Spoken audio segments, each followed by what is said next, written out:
Under planlæg havner alle de job, Karen har gemt, og hun kan nu begynde at planlægge sin jobsøgning. På denne side kan hun angive de næste opgaver for det gemte job. Når Karen skal skrive en ansøgning, kan hun vælge en dato for, hvornår den skal være færdig.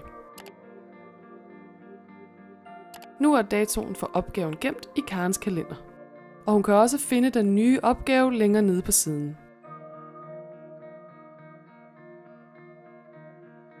Karens opgave vises nu i hendes kalender på jobbing. Så snart hun har planlagt at søge et job, vises ansøgningsfristen for jobbet også i kalenderen. Kalenderen vises nu som en liste, og hun kan se både ansøgningsfrister, opgaver og de aktuelle datoer. Det er også muligt at eksportere indholdet i Jobbings kalender til en anden kalender.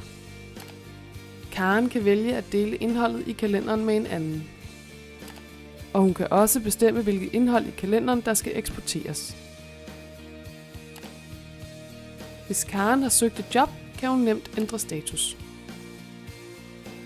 Hun kan nu angive, hvordan og hvornår hun søgte jobbet.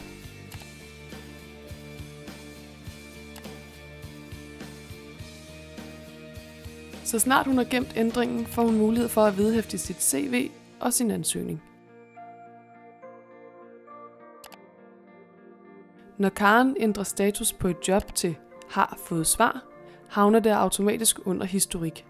Her kan hun vælge at eksportere sine job og aktiviteter i et separat dokument og sende dem til sin sagsbehandler.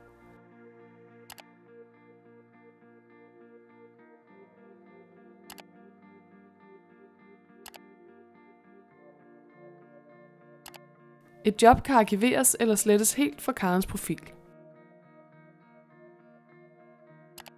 Men hun kan også genaktivere jobbet, så det flyttes fra historik tilbage til hendes aktiviteter.